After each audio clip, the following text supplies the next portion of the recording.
안녕하세요. 점심시간에 여러분의 투자에 도움을 드리는 밥보다 투자 하나 시작하겠습니다. 편다송입니다. 안녕하세요. 빈센트입니다. 오늘 우리 장이 나쁘지 않죠? 네, 오늘 좋습니다. 네, 어저께 삼성전자 실적에 대해서 세론 가능성이 좀 있다라는 것이 대부분 페이퍼들의 헤드라인이었는데 오늘은 그런 우려를 딛고 다시 한번 우리 증시가 상승세를 보이고 있다라는 생각인데요. 오늘은 정혜민 PB가 나오니까 그 관련해서는 시황 시간에 좀 더 자세히 다뤄보도록 하겠습니다. 자, 오늘 어떤 분이죠? 오늘은 스테이블 코인 하면 이분이죠. 스테이블 세안. 네. 네. 역산 지점을 책임지고 계시는 김세한 차장 모십니다. 어서 오세요. 네, 안녕하십니까. 스테이블 코인을 주로 말씀을 드리고 있는 스테이블하지만 언스테이블한 남자 김세한입니다. 네. 스테이블하지만 언스테이블한 남자 김세한 차장입니다. 네, 그럼 먼저 여태까지 소개해 주셨던 기업들 리뷰 한번 쫙 해주시겠어요? 네, 지난번 시간대, 그러니까 추석 연휴 전에도 제가 이제 약간 구두적으로 이제 말씀을 드리긴 했는데 오늘은 이제 그동안 제가 말씀드렸던 종목들을 우선 리뷰를 먼저 하고요. 그다음에 오늘 말씀드릴 종목 이어서 말씀을 드리도록 하겠습니다. 네. 우선 첫 번째 말씀드릴 종목은 이제 가장 처음 방송을 했었던 서클인데요. 서클 같은 경우는 지난번 방송 때보다는 조금 조정 흐름이 좀 나와 있고요. 지금 이게 오늘 종가가 아니라 이제 제가 자료를 준비하는 게 어제 기준이었기 때문에 어제 종가 기준으로 이제 가져왔는데요. 137달러, 8달러, 요 140달러 근처에 있는데 일단은 최근에 번스타인에서 이제 USDC의 점유율이 계속 상승하고 있다라는 리포트가 좀 나왔었고요. 그러면서 2분기에서 28%에서 2% 상승을 했다라고 얘기를 했었고 그래서 목표 주가를 230불로 얘기를 했는데 사실은 뭐 아직까지는 좀 괴리가 있는 편이긴 하거든요. 목표 주가 대비해서는. 근데 네. 최근에 이 테더, 그러니까 경쟁사인 테더를 좀 같이 보셔야 되는데 테더가 이 USAT라는 새로운 스테이블 코인을 출시 예정인데 지금 이 스테이블 코인이 미국에서 유통망 확보에 조금 어려움을 겪고 있다라는 이제 뉴스가 좀 나오고 있고요. 뭐 아직까지는 테더가 지금 뭐 1위 사업자이긴 하지만 지금 USDC를 필두로 해서 서클이 점유율을 계속 늘려가는 모습을 좀 보이고 있고 이 점유율이 어쨌든 결론적으로는 수익화가 돼야 되는 부분이 좀 있기 때문에 그 시간이 좀 걸린다라고 이제 보시면 될 것 같은데 최근에 뭐 블리시나 뭐 제미니 뭐 아니면 뭐 비트고라는 이제 그 회사도 이제 상장 예정인데 암호화폐 관련된 이런 회사들이 상장이 많이 좀 되면서 아무래도 수혜가 계속 예상이 좀 되고 있고요. 가장 이슈화가 좀 됐었던 부분은 이 토쿠나 국제펀드, 그러니까 USYC라고 하는 펀드가 있는데요. 이게 솔라나 블록체인으로 확장을 시키면서 네.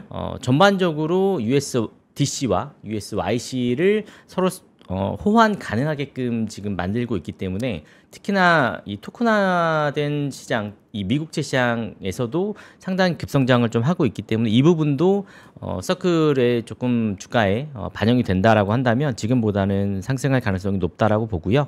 두 번째로는 로빈후드입니다. 그 차장님 아까 비트고 있잖아요. 네. 이거는 뭡니까? 이거 스탁 기업입니까? 네, 커스터디 그러니까 스탁 회사고요. 아직 상장 전이긴 한데 네. 올해 말이나 내년 초쯤 상장 예정으로 있는데, 그러니까 기존에는 어떻게 보면 거래소 위주의 이제 상장이 많이 있었다라고 하면은 그 뒤부터는 이제 지금 커스터디 회사들 물론 이제 기존에 있는 회사들도 있기는 하지만 네. 최근에 뭐 벡트홀딩스라던가 이런 종목들이 상당히 많이 올랐거든요. 물론 뭐 그 전에 미리 상장을 해서 수혜를 좀 받은 부분이 있지만 네. 아무래도 지금 뭐 금리를 계속 내릴 가능성이 높고 이 암호화폐 시장에 대한 이 트럼프 정부의 좀 긍정적인 부분이 좀 계속 보이고 있기 때문에 네. 법안 통과 이후에 이런 상장들이 계속 이어지고 있다라고 보시면 될 것 같고요.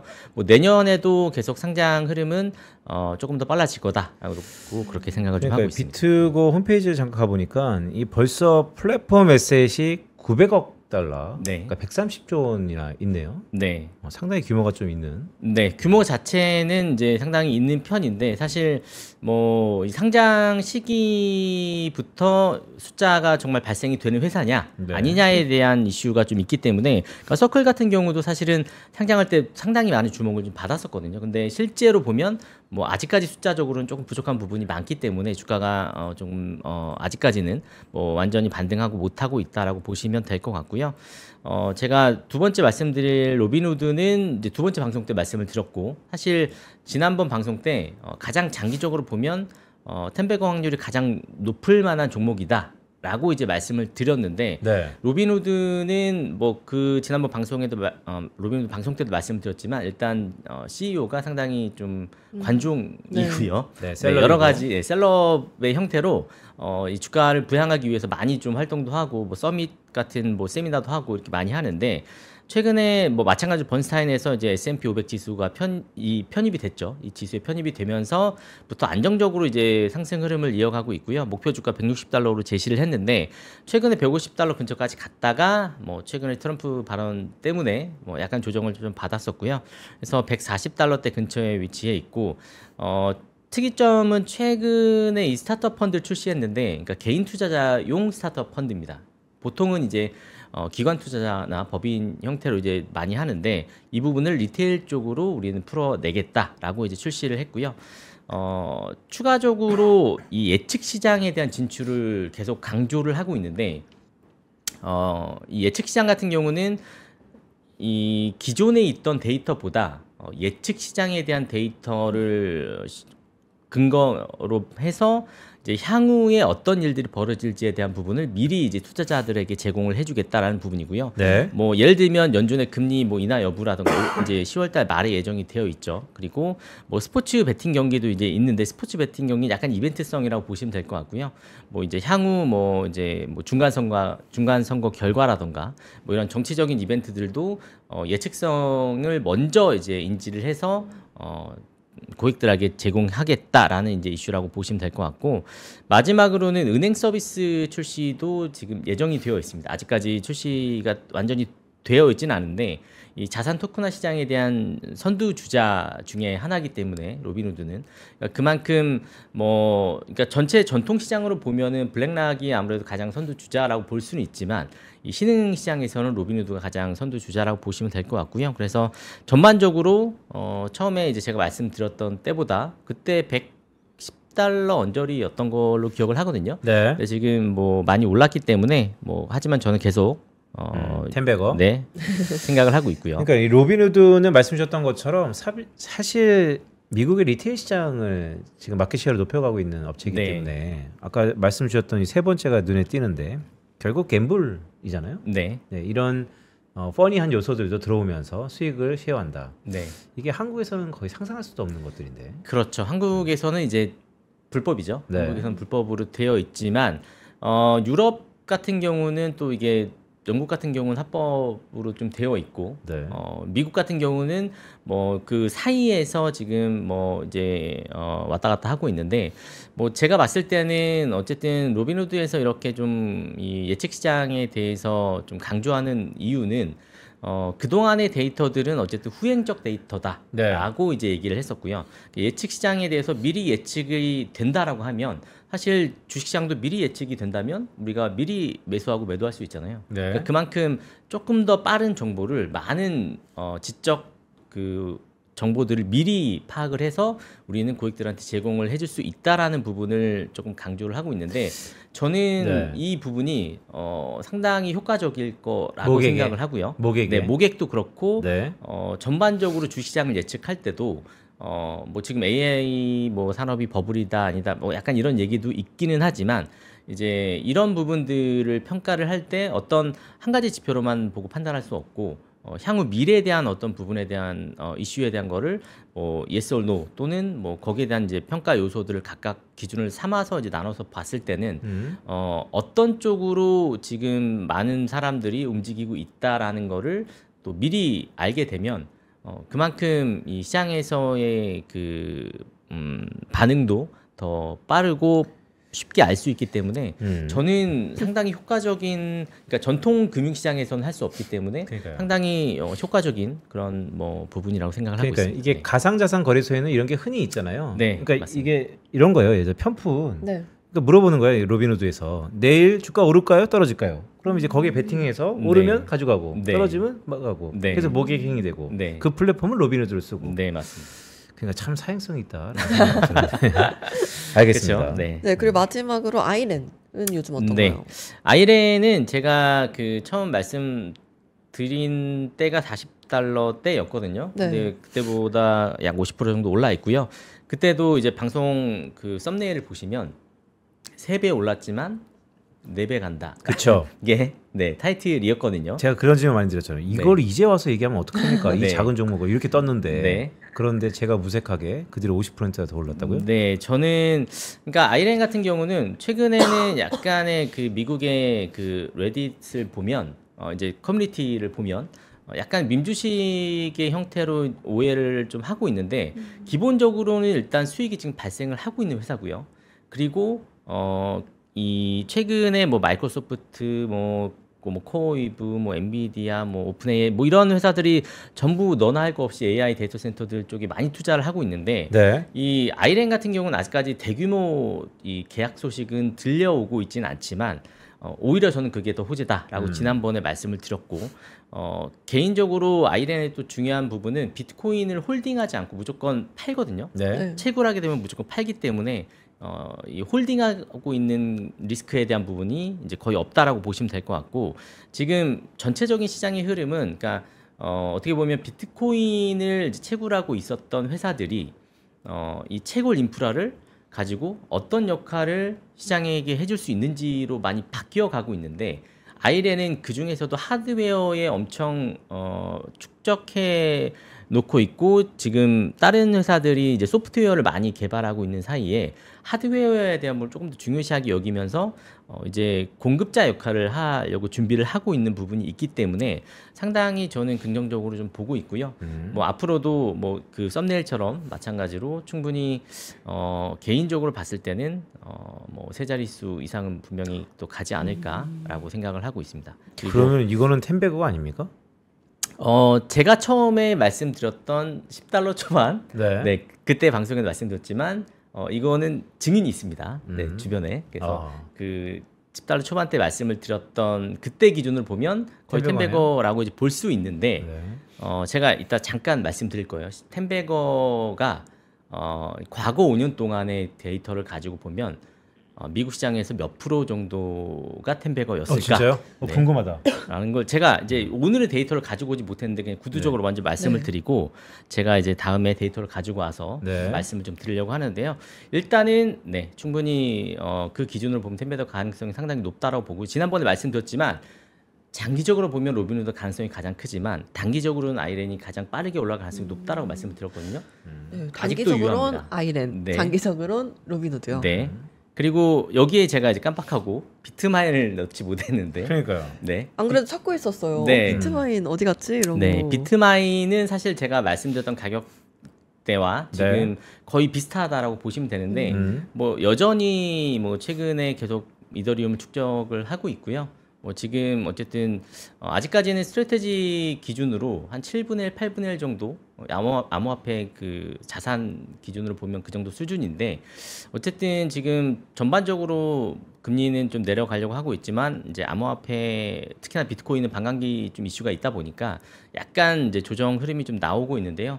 보통 이제 통계적으로 보면 연말로 갈수록 코인 시장 좀 좋아지는 경향이 좀 있거든요. 물론 뭐 통계적인 수치가 또 올해 반영된다라는 뭐 보장은 없지만 어쨌든 그런 통계적인 부분이 있다라고 말씀을 드리고, 그러니까 지금 이 스트래테지도 처음에 비트코인을 이제 모아갔을 처음 시작한다고 얘기를 했을 때 그때도 네. 축적하는 기간에는 상당히 주가가 박스권에 좀 오래 있었어요. 그러다가 이 코인 가격이 올라가면서 그 몇 배에 해당하는 이제 주식이 올랐는데 비트마인도 마찬가지라고 생각을 하고요. 그러니까 비트코인이 올라간 속도보다는 저는 이더리움 올라간 속도는 그렇게 빠르지 않을 거라고 생각을 하는데 다만 지금 월가에서 이더리움을 기반으로 하고 있는 뭐 이런 스테이블 코인이나 뭐 토크나 뭐 자산 이런 부분들을 계속 어떻게 보면은 늘려 나가고 있기 때문에 네. 그렇게 되면 결과론적으로는 이더리움이 장기간적으로 봤을 땐 더 지금으로 봤을 땐 수익성이 더 커 보인다라고 생각을 하고 있고요. 그러니까 최근에 비트마인의 베이스가 되는 이더리움의 글쎄요. 하락세가 좀 컸다라고 해야 되나? 그리고 이번 네. 추석 연휴에 혹시 그거 아세요? 큰 청산 있어가지고 코인 네. 시장에서 난리가 한번 났는데 네, 맞습니다. 네. 그거 혹시 잠깐 설명 가능할까요? 왜냐면 이 크립토에 있으신 분들은 네. 제 주변에도 많잖아요. 네.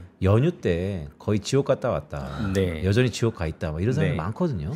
그러니까 사실 지금 이더리움 가격만을 보면 아직까지도 저는 박스권이라고 생각을 하거든요. 그러니까 5,000달러를 한번 터치를 했다가 지금 4,000달러대 안에서 이제 갇혀 있는데 과거의 이더리움 가격을 뭐 몇 년간을 좀 보시면 박스권에 갇혀 있다가 4,000달러로 올라온 지 얼마 되지 않았거든요. 네. 그러니까 그만큼 박스권에 갇혀 있는 그 시간이 길었는데 그러니까 연휴 기간에는 뭐 어떤 뭐 이제 뭐 카더라에 의하면 고래에 대한 뭐 이슈도 있었고 또 제 생각에는 이 선물 거래 특히나 이제 우리나라는 안 되지만 이제 해외에서는 이제 코인 선물 거래가 좀 가능하기 때문에 네. 코인 선물에 대한 이제 청산이 좀 이슈화가 좀 되면서 네. 그러니까 그때 이제 트럼프가 이제 뭐 얘기를 했을 때 전반적으로 코인 시장이 좀 롱 포지션 가지고 있던 포지션이 많이 한꺼번에 청산이 되면서 이제 그런 이슈가 좀 있었다라고 저는 생각을 하는데 그러니까 선물 시장이 아니라고 한다면 코인 시장도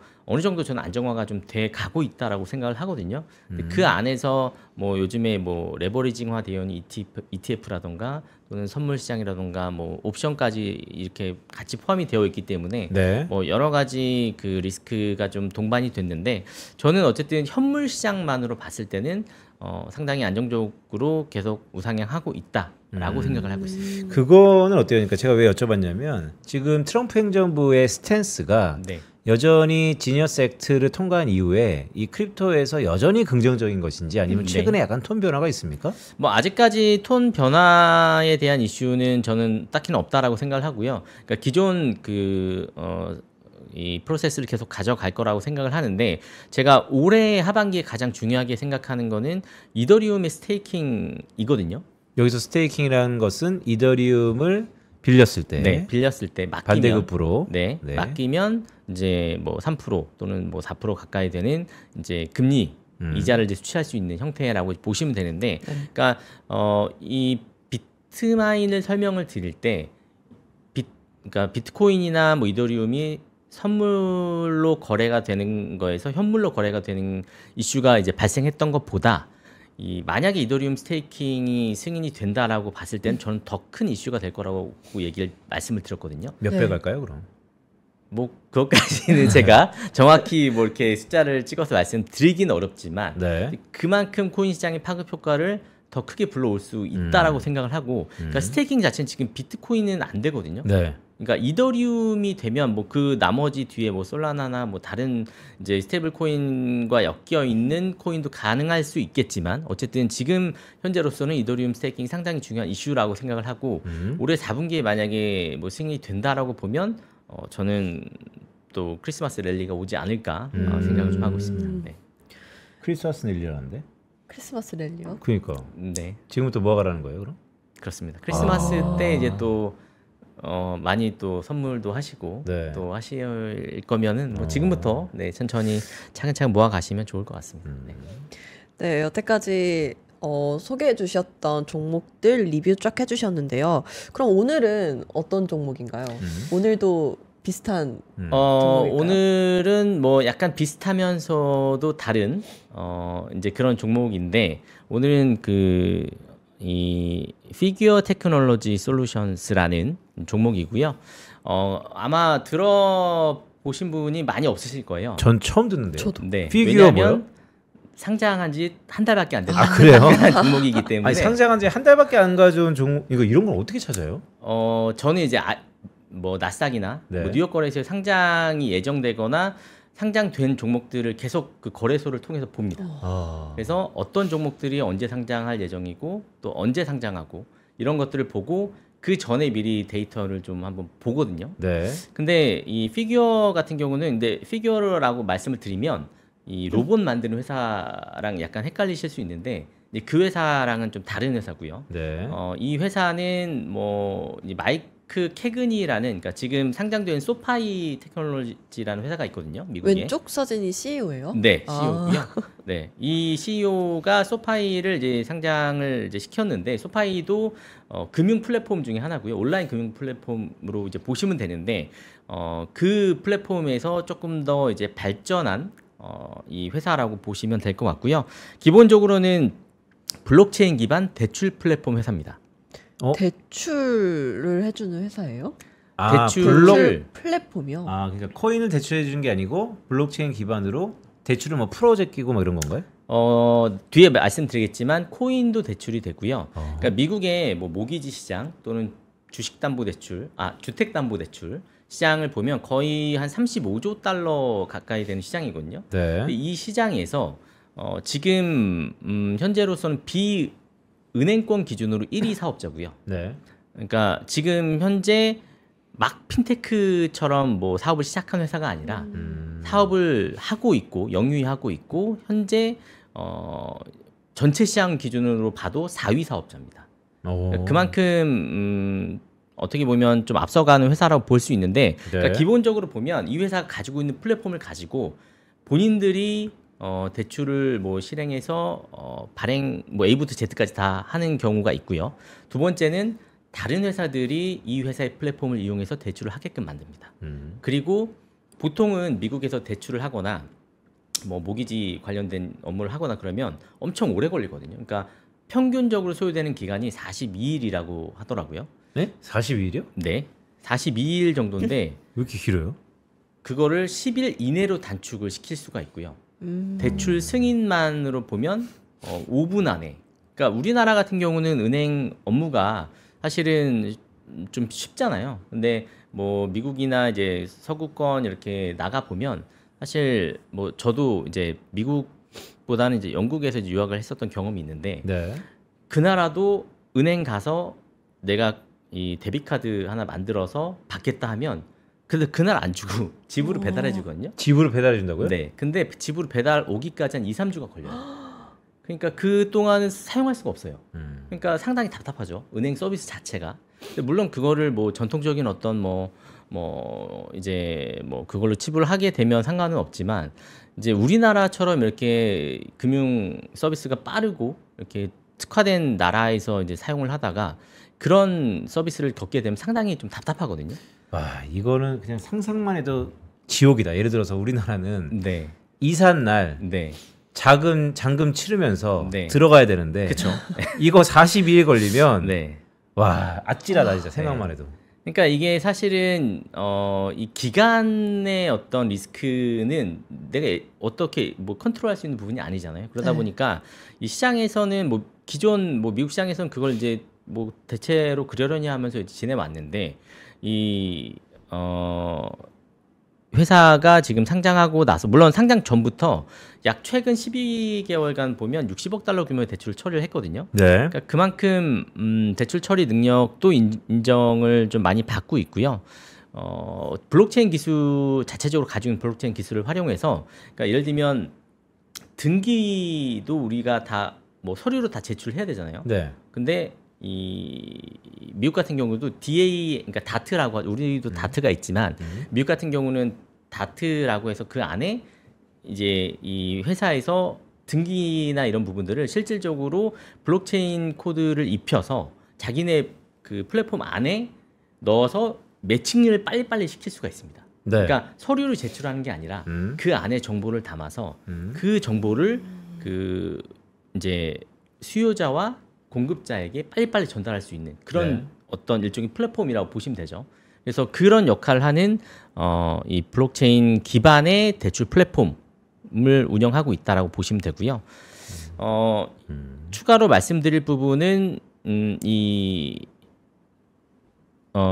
피규어 테크놀로지에서 이 헬록이라고 하는 미국 주택담보대출 시장에서 가장 중요한 역할을 좀 하고 있는데 지금 앞에서 말씀드렸던 것처럼 대출 소요 기간을 거의 뭐 4분의 1로 단축을 시켰고요. 네. 그리고 이 전반적으로 보면 이 40% 그러니까 전체 주택담보대출의 40%가 이 피규어 안에 있는 블록체인 네트워크 상에서 지금 현재 이루어지고 있습니다. 아 근데 이게 이제 이런 거죠. 좀 더 딥하게 들어가 보면 네. 이런 플랫폼 회사들이 주창하는 것이 기간 단축과 효율성 제고, 네. 그래서 혁신이다라는 것으로 많은 것을 얘기하지만 네. 실제 이 모든 인프라가 다 빨라지면 이게 워킹을 하겠는데, 아까 영국 얘기하셨지만 영국은 은행 시스템이나 이런 게 다 느린데 네. 요 대출만 42일에서 2, 3일로 실시간 바뀌면 뭐 합니까? 어차피 다른 것들이 다 늦은데 네. 그거 해결이 안 되는 거 아니에요? 그러니까 이 플랫폼은 대출 실행뿐만이 아니라 처음에 뭐 발행부터 마지막 실행까지, 그러니까 거의 엔드 유저를 위한 어떤 플랫폼이라고 이제 보시면 되고요. 이제 그 안에서 사실은 이 핀테크 업체들의 구조적인 이제 문제는 네. 사실은 이 시장에서 신뢰를 받을 수 있을 것인가, 또는 정말 숫자로 우리가 수익성을 증명해 볼 수 있을 것인가, 이 부분이 가장 중요한데, 이 피규어 같은 경우는 최근에 뭐 골드만삭스나 JP모건에서 이제 주도했었던 이 헬로 딜에서, 그러니까 이 주택담보대출의 딜에서 트리플 A 등급을 받았거든요. 그러니까, 미국 정부보다 높네요.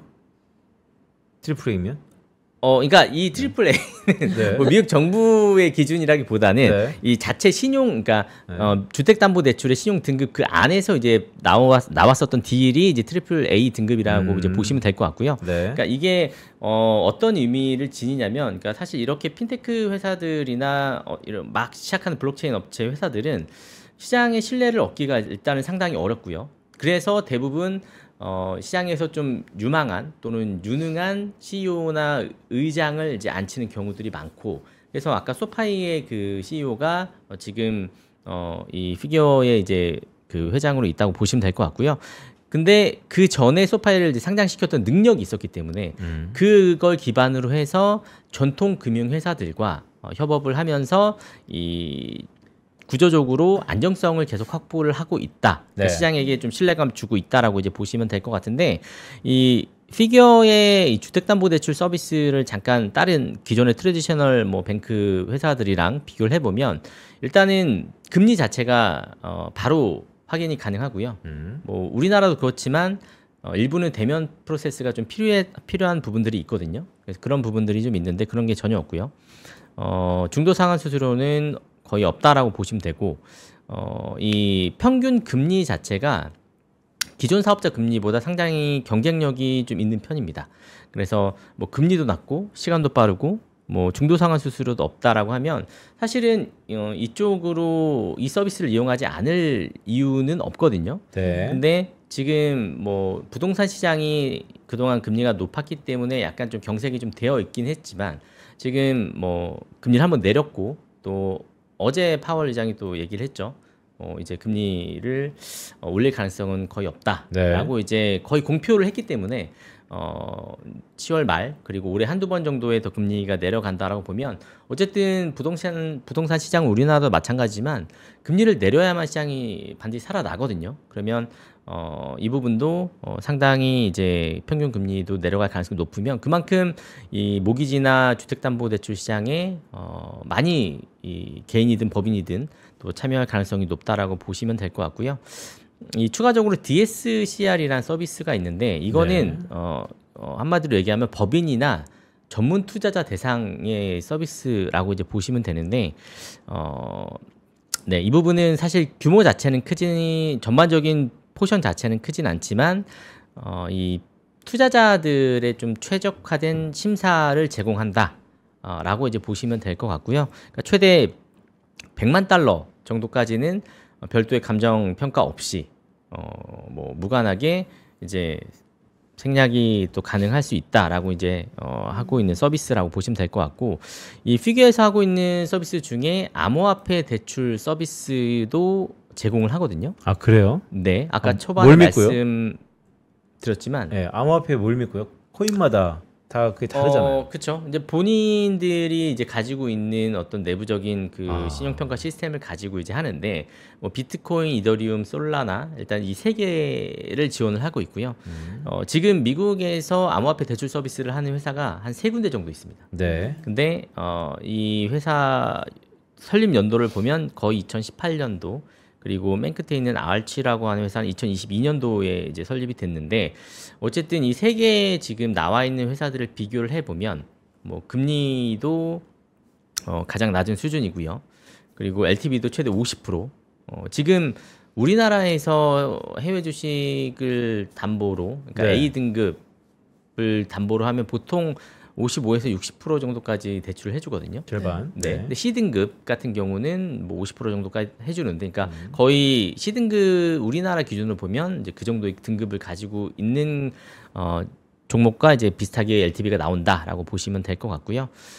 전반적으로 이 수수료가 또 가장 싼데 네. 이거는 사실 개인 투자자뿐만이 아니고 아까 초반에 말씀드렸던 그 암호화폐 고래 또는 뭐 기관이나 패밀리 오피스 이런 투자자들에게 상당히 매력적인 옵션입니다. 그러니까 지금 암호화폐를 가지고 있는 이 스테이블 코인이나 또는 뭐 이 비트코인이나 이더리움을 가지고 있는 법인이나 또는 이제 투자자들이 상당히 많을 텐데 이 서비스를 이용하게 되면 또 그만큼 유동성이 발생이 될 수 있다라는 얘기고요. 전반적으로 이 토큰화 시장에 대한 부분을 그러니까 부동산에 해당하는 자산과 대출 시장에 대한 부분을 가지고 자산을 토큰화시켜서 마찬가지로 기관이나 또는 개인들에게 이 시장을 열게끔 하는 그런 회사라고 보시면 되고, 그러니까 지금 블랙락이나 이런 회사들은 보통 뭐 MMF나 이런 거를 이제 토큰화를 시켜서 이제 시장에 제공을 해주는데 네. 이 회사는 부동산과 이 부동산 담보대출 모기지 이쪽에 특화가 되어 있다라고 이해를 하시는 게 조금 더 빠르실 것 같고요. 재무 성과도 잠깐 말씀을 좀 드리면 재무 성과가 상당히 인상적인데 저는 일단은 지금 현재 숫자가 나오는 회사들을 상당히 좋아하거든요. 네. 근데 매출 자체가 23년 대비해서 작년까지 60% 이상이 증가를 했고요. 연평균 성장률이 30%가 넘습니다. 그리고 올해 상반기에 전년 동기 대비해서 또 22% 정도 증가한 수익을 나타냈고요. 손익 구조도 보시면 2023년도엔 적자, 24년도에는 소폭이지만 흑자, 그리고 상반기에는 큰 폭의 흑자 흐름으로 지금 바뀌고 있습니다. 그렇기 때문에 그러니까 제가 좋아하는 종목들을 좀 말씀을 드리면 네. 적자를 엄청 보다가 턴어라운드 하는 회사들, 이 회사들 좋아하는데 그 기간이 짧은 회사들을 제일 좋아하거든요. 그게 무슨 말이죠? 그러니까, 턴어라운드는 이해했는데 기간이 네. 짧다는 것은 그러니까 예를 들면 턴어라운드 기간이 네. 적자 기간이 네, 적자 기간과 흑자의 그 턴어라운드 기간 폭이 짧은 회사들을 좋아해요. 빠르게 흑자 전환하는 네, 회사를 맞습니다. 좋아하시고요. 그러니까 적자가 예를 들면 뭐 10이었다. 네. 마이너스 10이었는데 마이너스 9, 8, 7 이렇게 가는 회사보다 네. 오히려 마이너스 5였지만 네. 마이너스 5, 제로, 플러스 5 이렇게 가는 회사를 더 좋아하거든요. 그러니까 네. 여전히 우리 뭐 소개했던 것처럼 네. 스테이블하지만 언스테이블한 코인 맞습니다. 그러니까 들쭉날쭉한 건 좋아한다는 거잖아요. 네, 그러니까 사실은 어떻게 보면 지금 스테이블한 주식을 본다라고 하면은 많은 분들이 뭐 빅테크나 네. 뭐 또는 요즘에 골드가 잘 가고 있으니까 뭐 골드 관련된 ETF 뭐 이런 걸 보실 텐데 사실 저는 스테이블 코인과 관련된 회사들 그리고 뭐 비트코인, 이더리움과 관련된 회사들을 스테이블하다고 보고 있거든요. 그러니까 관점의 차이가 약간 좀 다를 수 있습니다. 여기서 그러면 또 한번 오랜만에 한번 네. 이견을 한번 내볼까요? 네. 그러니까 저도 뭐 동의하죠. 왜냐하면 네. 스테이블 한다는 것이 금융시장에서 리스크는 그 변동성이니까. 네. 그러니까 김세환 차장이 말씀하시는 것은 내가 볼 때는 이 크립토, 스테이블 코인 쪽의 기업들이 네. 변동성, 볼이 작다? 이렇게 보시는 거예요? 변동성 자체는 크죠. 네. 그러니까 주가의 움직임 자체는 크지만 네. 이 주가의 장기 흐름의 스테이블 가능성으로 보면 네. 더 스테이블할 가능성이 높다라고 판단이 되거든요. 그러니까 제가 로빈후드랑 지금 뭐 서클이나 뭐 이런 피규어 그 테크놀로지 말씀드린 이유는 지금 이제 최근에 실적이 나오고 있죠. 블랙락, 시티, 뭐 골드만삭스 다 잘 나오고 있죠. 네. 근데 이 회사들의 장기적인 성과를 보면 금융주만큼 좋은 회사들이 빅테크 말고는 사실 거의 없습니다. 그러니까 미국의 나스닥 또 상장이 되어 있고요. 나스닥도 상장이 되어 있고요.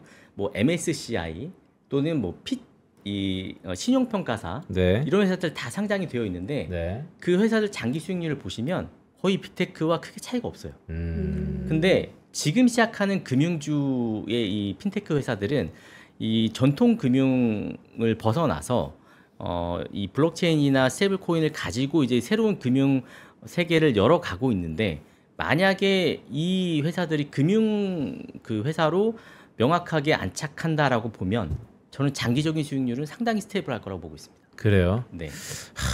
그러니까 물론 뭐 김세환 차장님께서 얘기하니까 그래 여태까지 한 3-4번 나오면서 쭉 리즈너블 합니다. 하지만 여전히 빅테크보다 그럴까?에 대한 우려가 좀 있거든요. 네. 그러니까 빅테크는 사실은 뭐 워낙에 돈도 많고 덩치도 크고 하기 때문에 사실 뭐 매매할 필요 없이 그냥 보유하시면 돼요. 보유하면 사실 언젠가는 오른다라는 공식이 있는데 네. 그 이외에 다른 종목들, 특히나 요즘에는 뭐 반도체들이 잘 가고 있지만 반도체도 어쨌든 계절성이 조금 있는 편이고요. 아 그래요? 요즘에는 또 AI 관련된 이슈가 있지만, 로봇 AI 관련된 이슈가 있지만 네. 사실 뭐 전기차도 마찬가지였지만 변동성이 워낙에 심했거든요. 근데 금융주들은 전반적으로 변동성 자체가 그렇게 심하지 않습니다. 우리나라도 보시면 뭐 하나금융지주 네. 대표적으로 뭐 KB, 뭐 신한다 보시면 장기적으로 보면 결국에는 성장하고 있지만 우리나라 같은 경우는 PBR이 뭐 많이 낮은 상태지만 PBR 자체가 뭐 중국, 뭐 일본, 뭐 미국은 그나마 높은 편이긴 하지만 상당히 낮은 편이고, 다만 성장성이 그렇게 보이지 않는다라는 게 좀 약점인데 네. 지금 이제 막 상장하고 있는 미국의 블록체인의 금융 회사들은 성장성이 돋보이고 있거든요. 네. 그리고 적자에서 흑자로 바뀌고 있기 때문에 그만큼 안정적으로 장기적인 이 성과를 줄 수 있다라고 보고 있고요. 제가 아까 그 텐베거 얘기를 잠깐 네. 말씀드렸잖아요. 최근 2020년, 그러니까 최근 제가 데이터를 보고 말씀드린 건데 확률. 통계 자료 2020년에서 2025년, 그러니까 5년간의 데이터를 봤을 때 텐베거 4,000개 이상의 종목을 분석을 해 보면 네. 그 중에 딱 1%만 텐베거가 됐습니다. 아 그래요? 그리고 5배 오른 종목들, 네. 5배 오른 종목들은 5%고요. 3배 오른 종목들은 15%입니다. 그러니까 이 말은 뭐냐? 텐베거의 한 종목을 찾지 마시고 5배, 3배 이런 종목들은 3배가 오르는 종목들은 뭐 지금 단기간에도 많지만 5년 기간에 보더라도 15% 정도가 되면 상당히 많은 수치거든요. 그러면 하나의 종목으로 내가 텐베거를 낼 생각을 하지 마시고 내 포트폴리오 안에 멀티베거들을 넣으셔서 내 전체 포트폴리오를 텐베거로 가져가실 생각을 하셔라 라는 얘기거든요. 그러니까 이게 약간 뭐 개념의 차이예요. 뭐 나는 한 종목에 그냥 뭐 말 그대로 몰빵을 해서 네. 뭐 텐베거를 하겠다. 뭐 상관없죠. 근데 그 종목의 평균 MDD, 그러니까 가장 많이 떨어졌었던 MDD를 보시면 최고가 80% 가까이 떨어진 종목들도 있고, 네. 그러니까 10배 오른 종목을 보면, 그러니까 사실 그 정도를 견뎌야 10배를 이제 버실 수 있다라는 건데, 제가 말씀드렸던 뭐 이런 뭐 3배 또는 뭐 5배 요 사이에 있는 종목들을 편입을 해서 전체 포트폴리오를 좀 빠르게 이제 바꿔 가시면 네. 저는 그게 훨씬 더 이제 속도적으로 좋다라고 생각을 하고요. 통계 자료를 보면 연 25% 수익률로 10년 동안 꾸준히 수익을 내면 10배 수익이 납니다. 연 25%가 쉬운 게 아니잖아요. 쉽지 않죠. 네. 근데 연 5%로도 10배 수익에 도달할 수 있는데 네. 연 5%로 10배 수익에 도달하려면 혹시 몇 년이 걸릴까요? 뭐 복리로 하면 글쎄 한 30년 걸리지 않을까요? 20년? 47년 걸려요. 47년? 네. 엄청 오래 걸리네요. 47년이면 저도 세상에 없을 수도 있습니다. 아, 그런 말 하면 안 돼요. 네. 근데 여쭤보고 싶어. 네. 지금 네. 25%씩 네. 20년 걸린다는데 괜찮아요? 아니요. 그러니까 아닌 사람도 많잖아요. 네. 25%씩 하면 10년. 그러니까 어쨌든 10년. 네. 근데 이거를 적정하게 만약에 15% 정도로 간다. 네. 그러면 16년이 걸립니다. 16년, 17년. 그러니까 사실은 이 구간 안에서 내가 지금 S&P 장기 성장률 기준으로 봐도 10% 11%고요. 네. 나스닥은 2020년대 초반부터긴 하지만 거의 14% 정도 되거든요.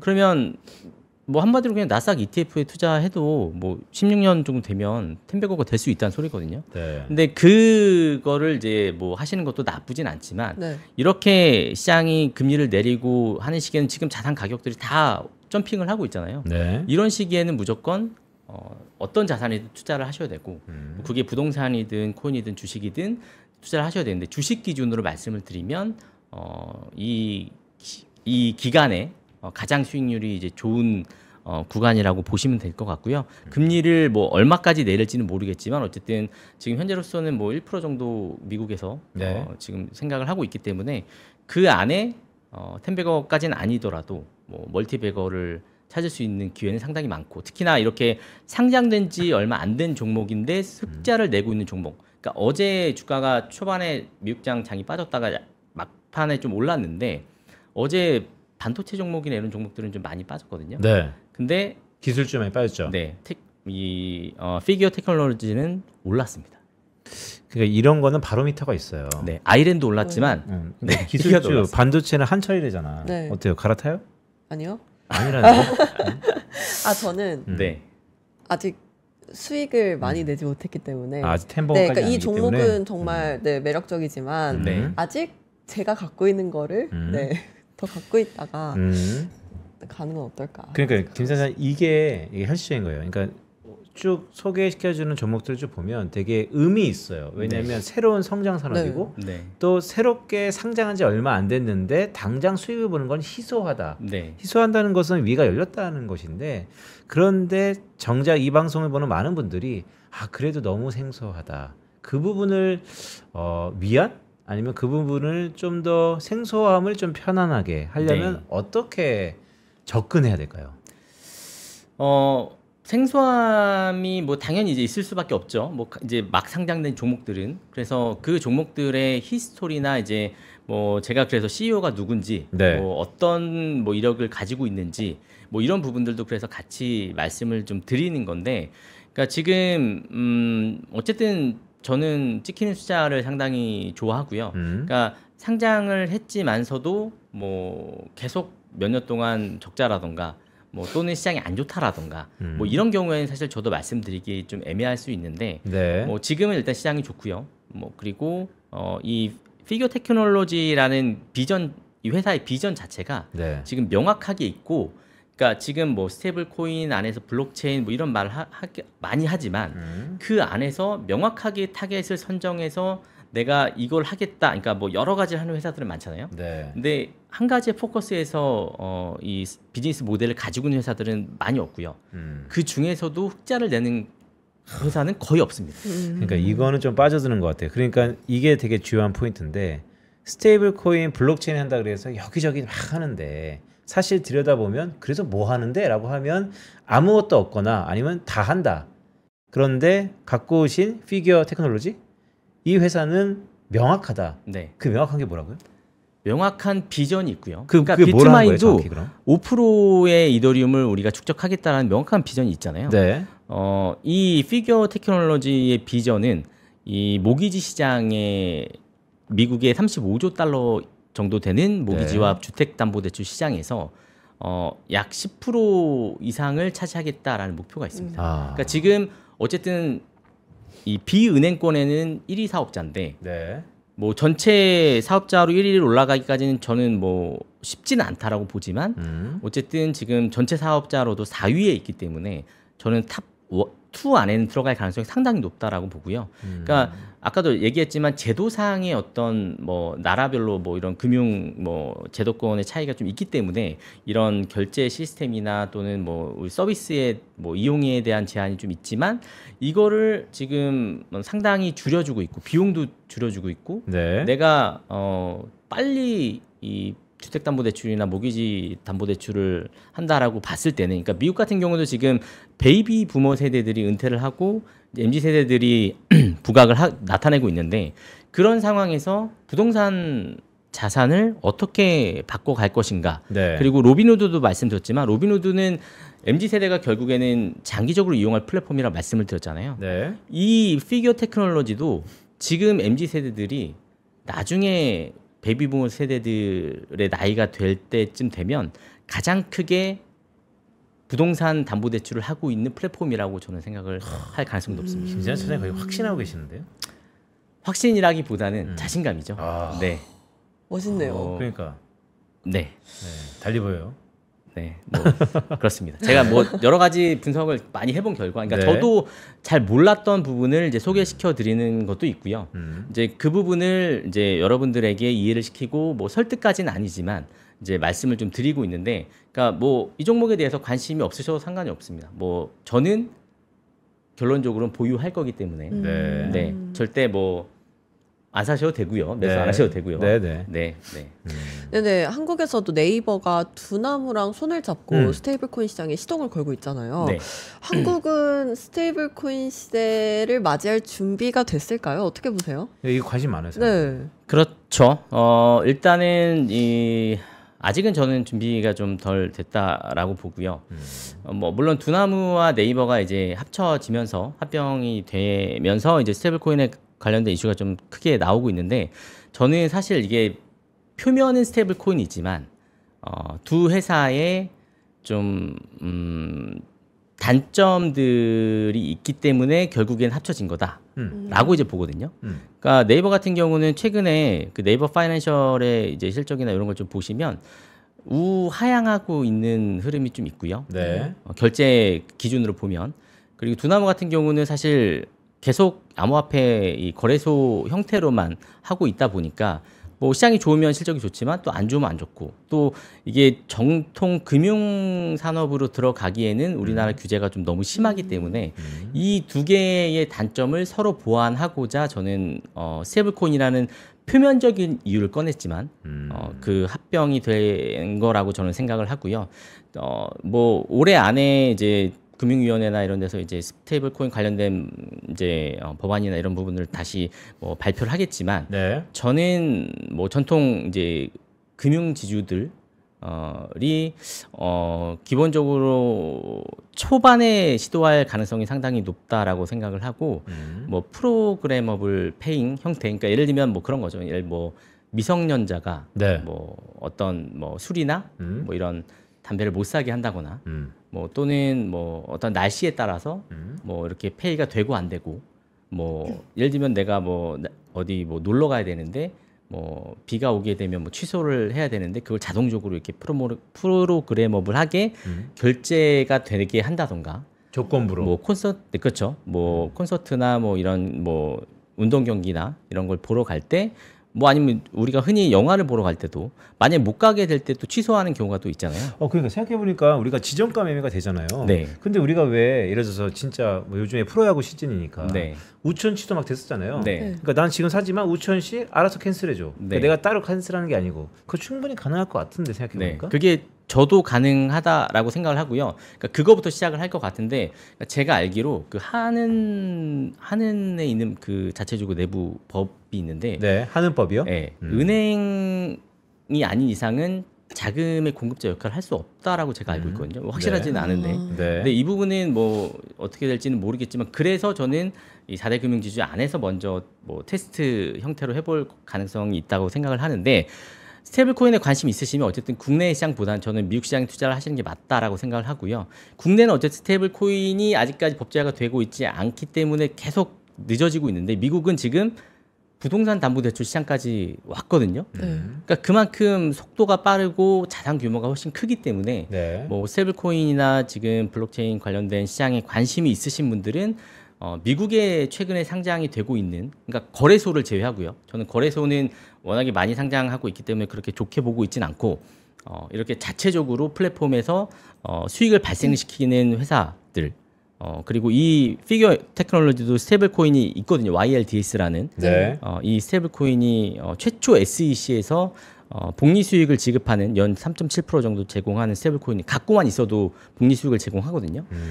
최초 승인이 된 부분이 있기 때문에 상당히 신뢰성을 또 받고 있고, 이런 회사들을 잘 찾으시면 결국에는 앞에서 말씀드렸던 뭐 텐베거 포트폴리오를 완성할 수 있는 종목들로 가져가실 수 있다, 이렇게 생각을 하고 있습니다. 알겠습니다. 자, 여러분, 저희 김세한 차장님이 이 스테이블 코인을 화두로 해서 지금 연속해서 저희 밥보다 투자 하나가 내부적으로군요. 한 달에 한 번 가장 인기가 좋았던 영상, 즉 조회수 탑에게 선물을 드려요. 즉 김세한 차장이 지금 3관왕입니다. 네. 오늘도 4관왕을 위해서 본인은 이제 욕심이 없다라고 하지만 이를 갈고 왔군요. 4관왕을 위해서. 네, 뭐 근데 요즘에는 워낙에 큰 종목에 대한 관심이 많다 보니까 네. 뭐 이 종목을 뭐 이렇게 띄워도 사실은 저는 클릭이 그렇게 많이 될 거라 생각하진 않아요. 왜 종목이 워낙에 생소하니까. 네. 근데 이러셨는데 4관왕 하시면 아니, 왜냐면 내용을 대박이겠네요. 들어보면 네, 되게 생소한 종목인데 되게 컨빅션 있는 얘기였던 네, 것 맞습니다. 같아요. 네. 앞으로도 뭐 계속 그런 종목들을 이제 네. 소개해 드리려고 노력을 할 거고요. 뭐 저를 이제 뭐 잘 이렇게 또 따라오시면 또 좋은 종목들 네, 앞으로도 많이 소개해 드리도록 하겠습니다. 김세아 차장님 같은 경우 저기 제 번호, 저 번호로 연락드리면 네. 네, 여기 위에 있는 거. 네. 여기요? 왜? 네, 네, 네. 네. 연락이 되는 겁니까? 네, 이쪽으로 연락 주시면은 뭐 저 지점이나 이쪽으로 연락이 아마 올 거고요. 그러면 이제 제가 통화해서 말씀드릴 수 있기 때문에 네, 언제든지 상담 신청 네, 요청하시면 또 친절하게 답변 드리겠습니다. 네, 오늘 김세한 차장님과 함께 피규어 테크놀로지 솔루션스에 대해서 알아봤습니다. 오늘 감사합니다. 네, 고맙습니다. 감사합니다. 네, 저희는 잠시 광고 듣고 이어지는 다음 코너 마켓 이슈 하나하나 시간으로 돌아오겠습니다. 남다른 수익을 원하세요? 한 발 더 앞서가고 싶으세요? 시간은 없고 매일 둘이 뭉실한 정보만 주는 투자 방송에 지치셨나요? 점심시간 딱 1시간만 더 투자해보시는 건 어떠세요? 진짜 돈 되는 정보, 진짜 투자하는 사람들의 이야기를 들려드립니다. 매일 오전 11시 남들보다 한 발 앞서가는 당신을 위한 든든한 투자 정보가 찾아옵니다. 지금 꼭 사야 할 핵심 종목과 시장의 향방에 대한 명쾌한 예측, 미리 준비해야 할 투자 트렌드까지 꾹꾹 눌러 담아드립니다. 밥보다 더 든든한 계좌를 원하세요? 밥보다 투자 하나, 많은 시청 부탁드립니다.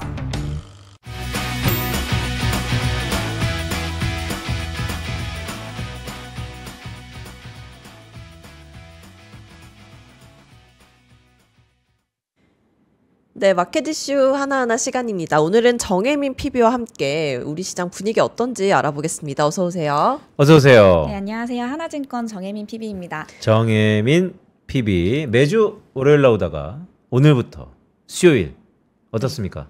또 일요일 중간에 제가 나와서 이렇게 환기를 시켜드릴 수가 있으니까 저는 네, 저는 좋습니다. 네, 그리고 정혜민 PB 오늘 나왔는데 코스피, 코스닥 모두 분위기가 좋아요. 그러니까요. 네, 시장 설명해 주시죠. 네, 어제는 사실 오후에 중국하고 미국 무역 갈등이 조금 불거지면서 장이 하락 마감해서 살짝 분위기가 안 좋았어요. 하나 계열사를 중심으로 해서 특히 조선사가 많이 하락하는 모습을 보여줬는데 오늘은 장 초반부터 외국인하고 기관이 계속해서 매수를 해주면서 전반적으로 상승하는 모습을 보여주고 있고요. 코스피 지수는 지금 장중 1.78% 상승하고 있고 코스닥 지수는 1.39% 상승하는 모습 보여주고 있습니다.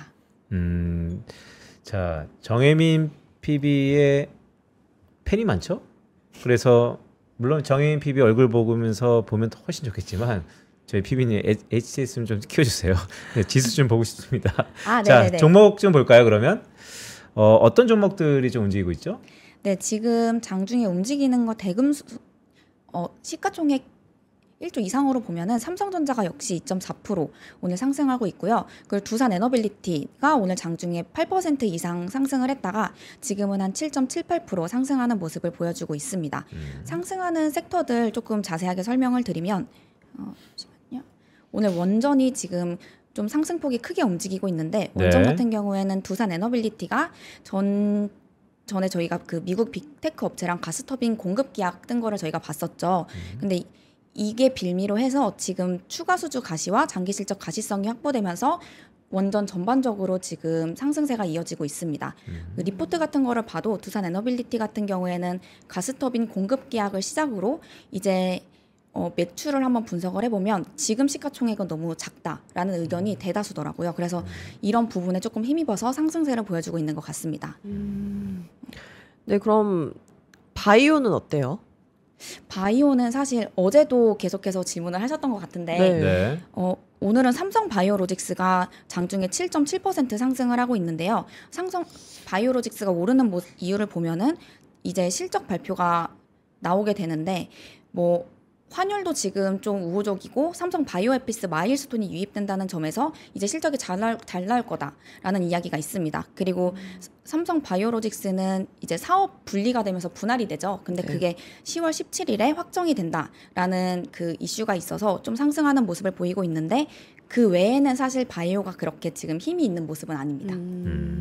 네, 그리고 히토류 얘기도 어제 계속 나왔는데 네. 2차 전지주들이 관심을 받고 있나요? 2차 전지는 어제 조금 강했고요.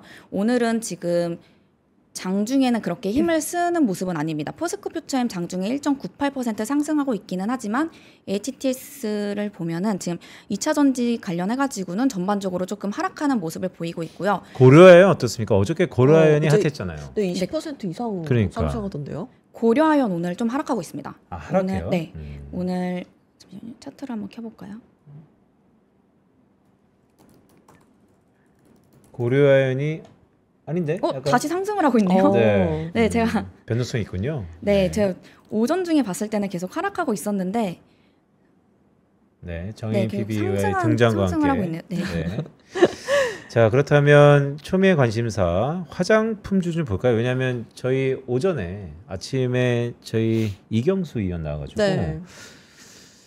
삼성전자 3분기 세론 다음에 주도주가 살짝 뭐 큰 주도주가 바뀌지 않더라도 빈집 아니면 실적이 살아있는 화장품주가 하이라이트 받을 수 있을 것 같다라는 얘기도 화장품주 있었는데 다시 네. 움직이는 건가요? 맞아요. 모르겠어요. 오늘 어때요? 네. 오늘은 그렇게 막 엄청 크게 상승한다 그런 느낌은 아니고요. 네. 달바글로벌 1.5%, 파마리서치 2% 정도 상승을 하고 있습니다. 저도 어제 반도체주가 좀 하락을 하면서 사실 큰 틀에서 주도주가 변경되는 건 아니지만 어느 정도 그 시장의 수급이 변경될 수 있을 것 같다라는 생각을 잠시 해봤어요. 근데 네. 그렇게 되면은 지금 옮길 수 있는 게 말씀해주셨던 화장품, 뭐 실리콘투나 APR, 파마리서치 같이 좀 해외 수출 확장성이 높은 기업들이 좀 움직이지 않을까라는 생각을 했는데 오늘 좀 장중에 움직이는 모습을 보면은 오히려 카지노 쪽 계열이 좀 많이 움직이고 있다라고 보시면 좋을 것 같아요. 롯데관광개발 같은 좀 이제 3분기에 본격적으로 실적이 확장되는 기업들 위주로 해서 오늘 좀 상승하는 모습을 보여주고 있습니다. 네, 오늘은 뭐 그래도 수면 아래로 내려간 것 같지만 여전히 뜨거운 감자죠. 우리 10월 말에 에이펙 경주에서 미국과 중국의 정상들이 만난다라는 것이 일단 기정사실인데 지금 스토리가 어떻게 업데이트되고 있습니까? 어제 나온 걸 기준으로 제가 설명을 드리면 신경전이 다시 좀 불거지고 있습니다. 어제 중국에서 미국 선박에 대해 특별 입항료를 부과할 거다라는 이야기가 나오면서 특히 하나오션을 비롯해서 미국 내 자회사를 가지고 있는 기업들에 대해서 반제재 조치를 시행할 거다라고 해서 뭐 하나 지주사를 포함해서 하나 엔진 이 많이 하락하는 모습을 보여줬고요. 네. 특히 좀 중국의 수출 비율이 높은 기업들이 많이 하락을 했어요. 그 상황에서 종료가 됐는데 오늘 트럼프 대통령이 새벽에 또 중국산 식용유 관련해서 수입 단절을 하겠다. 이런 검토 발언을 했습니다. 아니 도대체 중국이 하나오션을 왜 건든 거예요? 그러니까 미국의 뭐 마스가 이 조선업의 리빌딩 거기에 대항해서 뭐 딴지 거는 겁니까? 그죠. 일단 필리조선소 미국의 조선소 그 부지를 가지고 있다라는 것도 가장 큰 원인이 된 것 같고요. 제가 그 계열사 중에 하나엔진 아까 댓글에서도 말씀을 해주셨는데 네. 하나엔진 같은 경우에는 지금 중국향 매출로 찍힐 그 비중이 거의 한 70%가 돼요. 그리고 2017년, 28년에 이제 들어오는 수주분도 대부분 다 중국향으로 찍히는 게 많아서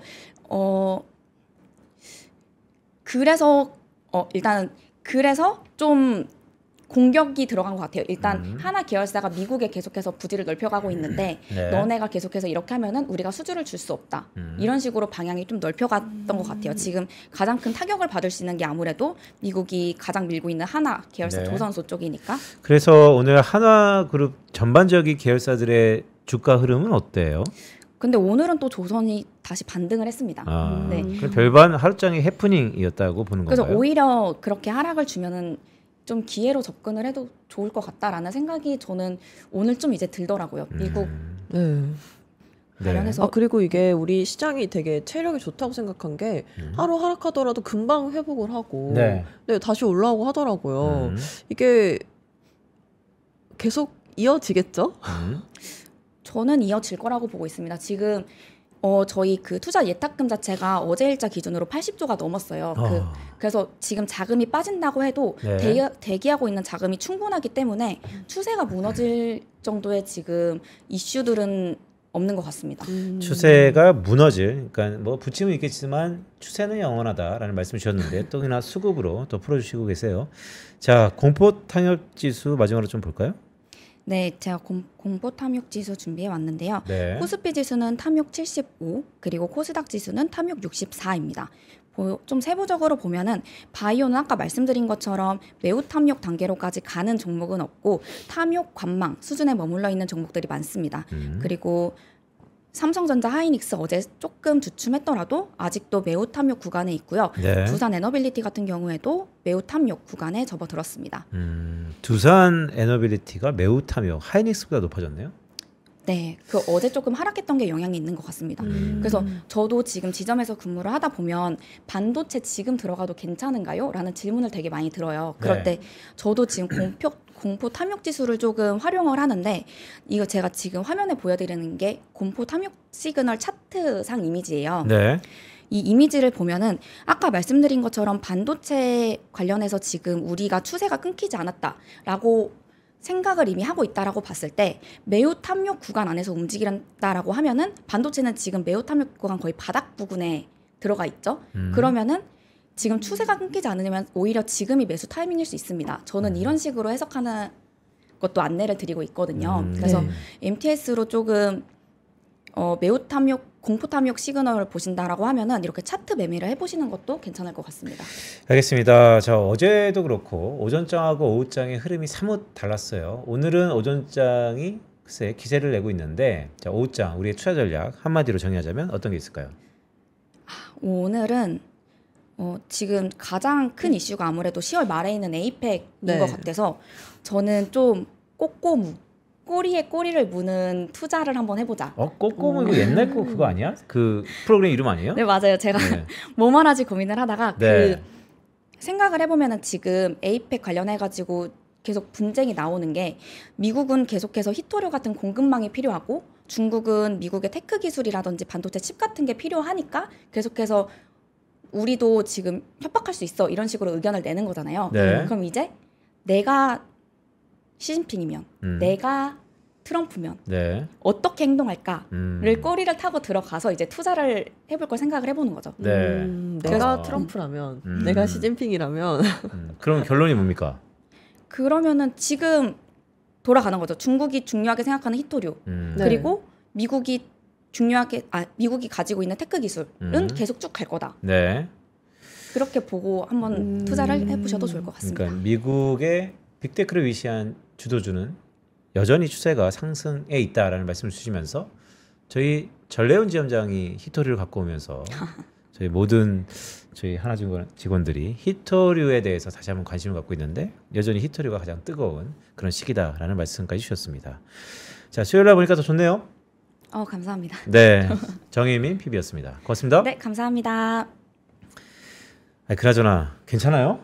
저 어제보다는 많이 괜찮았어요. 어제보다 더 안 좋은 것 같은데. 아닙니다. 내일이면 완벽하게 네. 회복이 그래요? 될 것 같아요. 네. 자, 시청자 여러분, 우리 장을 하루 만에 반등했지만 편다송 아나운서는 여전히 감기 온살인데요. 저희가 댓글 이벤트 하고 있습니다. 지난번에도 말씀드렸던 것처럼 그냥 댓글, 자, 오늘 정혜민 잘했다가 아니고요.